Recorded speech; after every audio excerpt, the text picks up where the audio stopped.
Hello and welcome back to the Bronco Exchange. This is part 2. I'm your host, Dr. Shanessa Fenner, and we will continue with the wonderful Tisha Waddell, District 3 City Councilwoman.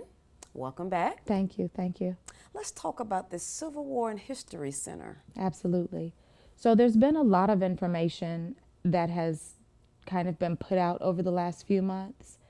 It's been put out in pieces, and I think that it's created a very inconclusive commentary around the History Center. And it's very concerning because, you know, this project has been on the table for some time now. And at this point, I think that the information that goes forward should be very robust and very complete. I am very hesitant to say emphatically that the community is not behind or is behind this project, because I'm beginning to recognize that a lot of the community is not very clear on what the intent or the purpose of the project is. Can you tell us that, Tisha? I can't necessarily speak directly to what the scope of the project is, but I can say that from the presentations that have been given to the council since I've been on, the intent of the project is to tell a robust story about the Civil War period and the Reconstruction period, which is that time frame that followed the Civil War. And I'll tell you, Dr. Fenner, and regrettably I say this, I'm not very knowledgeable about Reconstruction. It's not something that I have a great deal of information about, but from what I understand, that's the objective, is to help a person like me and people who are maybe not so knowledgeable about what the experience of all of the demographics of this area were, not just the people who you typically think would be interested in the story of the Civil War, but even people that look like you and I who have stories that have not traditionally been told, to be able to tell that story and to tell it in a way that validates our experience. And because of that, I'm very interested to see something like that take place. I think that for so long, our stories have been so marginalized.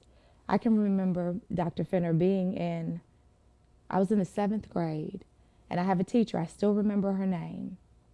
I won't say it, but I remember sitting in class, and it was history class, and we were reading, you know, the little blurb that's in a history book that talks about slavery.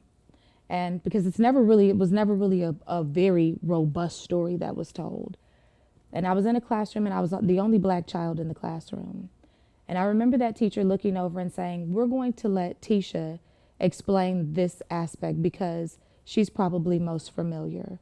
And I remember, and I was sharps even at that time and point. And I remember sitting there and thinking how very disrespectful that was. Yes, it is. And I remember thinking, and as a 7th grader, I remember thinking, I'm in this class, just like the rest of my peers, to learn. And you're assuming that because of the color of my skin, I have more knowledge about this than anybody else. And I remember I said something to her, and I got in trouble for it, but I made a comment that indicated that because she was much older than me, it was probably something that she understood far better and could probably tell from a different perspective, because as we know, it wasn't us who had slaves. Mm-hmm.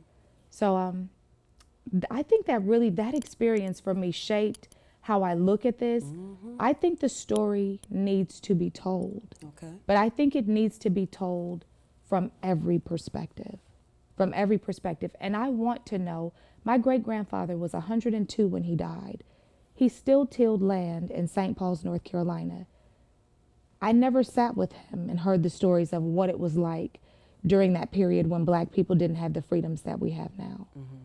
I want to hear them. Yes. And I wish that I had those documented so that this was something that I could turn over to the foundation, because they're seeking stories. Mm-hmm. They're asking people to come and tell us what your experiences were, what your family, the stories of your family.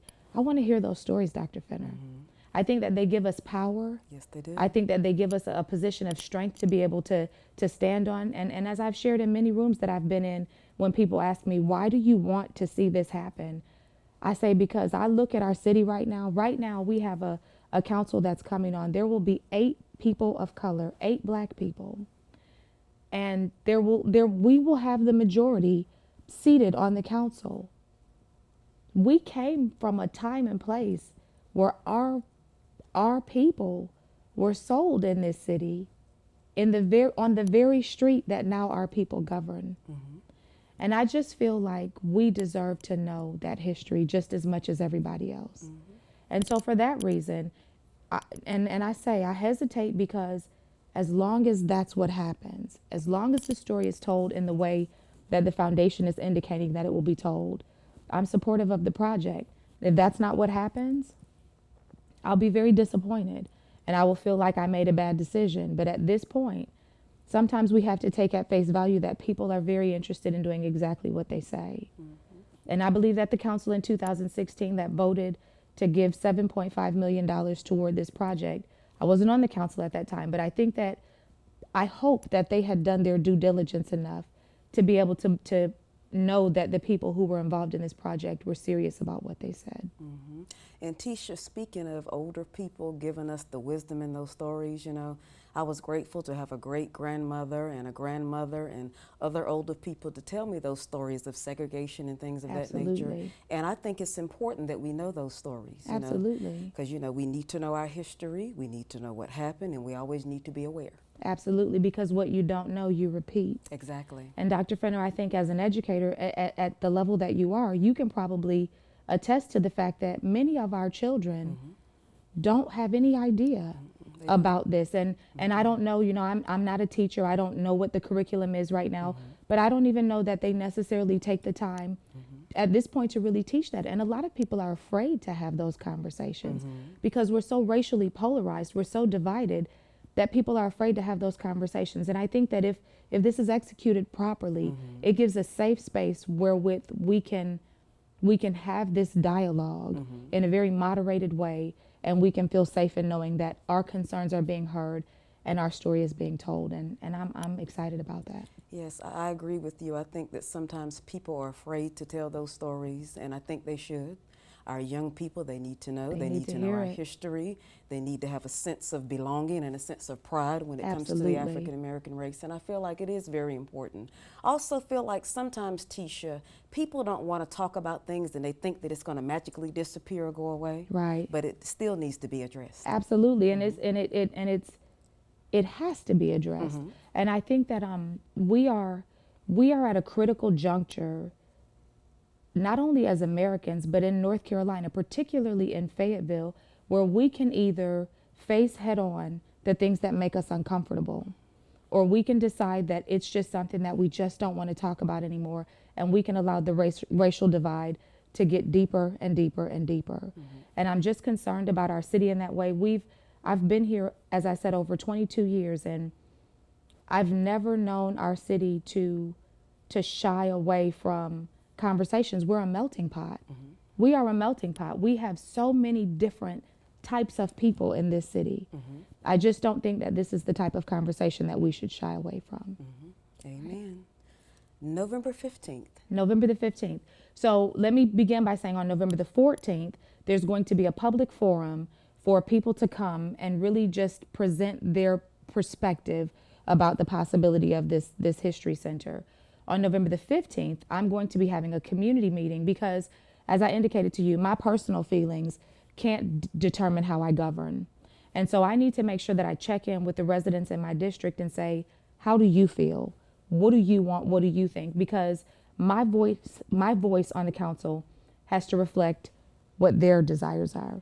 And so I'm hosting a meeting on November the 15th at Simon Temple AME Zion Church. And we are going to be having a conversation about 4 very important topics. We're going to talk about sidewalks, street resurfacing, stormwater, and the History Center. And I'm going to have experts that are going to be able to come into the room and give valid, accurate information about each of those different components of work that we have going on and address questions that our residents have so that people will be able to leave that meeting knowledgeable and empowered, knowing how they can request of me to advocate on their behalf moving forward. Mm-hmm. I'm super excited about it. So I certainly hope that we get a good turnout. because these are the things that I hear about when I'm knocking on doors and I'm talking to people and I'm at the grocery store or I'm at church. These are the things that people bring up and say, this is what's important to us. Okay. And so I want to hear what they have to say. So November 15th, Simon Yes. Temple, what time? 6 p.m. Okay. It will start at 6 p.m. We'll run through 8:30. It's going to be very structured. So if you want to be involved, be prepared to come in and write your question down and, listen to the presentations, because there's going to be presenters that will tell us how everything is prioritized and where the money comes from and how it all works. I think it's just so important for people to know how it all works. It takes away the guesswork, and then people can't manipulate your emotions because you know the facts. Exactly. And so that's what I want to make sure people have is the facts. Okay, let's talk about your neighbor next door. Yes. So Neighbor Next Door was born of conversations at community watch meetings where people were saying, we have so many renters and we just feel like our neighborhood is declining. In District 3, I probably have one of the highest populations of residents that remain in their homes for 30, 40, 50 years. Our city is very transient. My district is very fixed. And so a lot of people, as the communities begin to age, people move out of their homes. Their homes become heir property. They become rental properties, and the values decline. And a lot of the residents don't want that to be the legacy of their community. We have Waddell, we have Tiffany Pines, we have Hillendale, we have Cottonade, we have these neighborhoods that are just filled with pride, but they want their neighborhood to just be beautiful still. And the way that we are addressing that is through a program called Neighbor Next Door. We are incentivizing home ownership through professionals who typically are not considered low income, but they're that middle area where you don't make enough necessarily to buy the house of your dreams because you're just scraping by trying to make it, but you're not poor enough to get the help that's afforded to people who are at the lowest of the income levels. Excuse me. Mm-hmm. So we created this program and we set aside $400,000 in our budget to be able to offer $20,000 forgivable loans in the first year of the program to police officers. I was advocating for a bigger audience. I wanted teachers and firemen and different professions to be included because our teachers could use some help too. They're also, their pay is not that great. Honey, please advocate for the teachers. I am. And so let me tell you what I'm actually, some of the conversations that I'm having. I spoke with Dr. Connolly and asked him what he thought the appetite would be for a program like this, because I know that Cumberland County schools have a fund balance that they're trying to spend. And so he was very interested in the program. Of course, it would have to be vetted through the county commissioners because they handle the finances. And so I've just started kind of having conversations with some of the county commissioners just to see what the appetite would be. And I think that over the next 12 months, this is something that we will be able to create a partnership with the county so that we can roll it out to teachers also. Not only is it going to be great for the neighborhoods, but it's also an excellent retention tool. Because what it does is over the course of that $20,000, you've got 5 years that you've got to remain in place in order for it to be forgiven. And so that means that you won't see some of these schools that are struggling to hold teachers. If we can, and we choose the neighborhoods that these funds can be expended into. So if we can put teachers into neighborhoods to support the schools and support the community, what a win, right? Mm-hmm. What a win. And then that's a $20,000 boost for a teacher. That's a big deal. Yes, that's a big deal. So I'm very excited about that program. I'm so glad that with the help of Councilmember Jensen and Councilmember Hare, we were able to get the council to buy in and quickly allocate funding. And we should start seeing that program roll in January. So that's exciting. Okay. Now, Tisha, let's say someone's watching right now and they have a question for you or have some kind of idea or concern or something. How can they reach or contact you? They can call me. My phone number is 910-960-7138. They can call me. They can email me, Waddell, Waddell, at ci.fay.nc. They can reach out to City Hall, call the clerk, and tell the clerk we want to talk to Tisha Waddell. She will send me a message. Usually she sends me a text within about 5 minutes of that call ending, and then I try to make sure I call back within 24 hours. So there are a number of ways that they can get in touch with me. I love talking to the people I represent. I don't mind if I'm not your council member. You can still call me. I'll get you in touch with who you need to talk to. All ideas are welcome. Somebody told me yesterday, they said we should not have a trademark or a patent on good ideas. Good ideas should be embraced by everyone. And so bring me your ideas, and if we can do something with them, we'll do something. Okay. Well, I want to thank you, Tisha, for all of your hard work. Thank you, We Dr. appreciate Fenner. it. Thank you. And thank you, viewing audience, for watching the Bronco Exchange. I'm your host, Dr. Shanessa Fenner. And always remember, whatever you are, be a good one.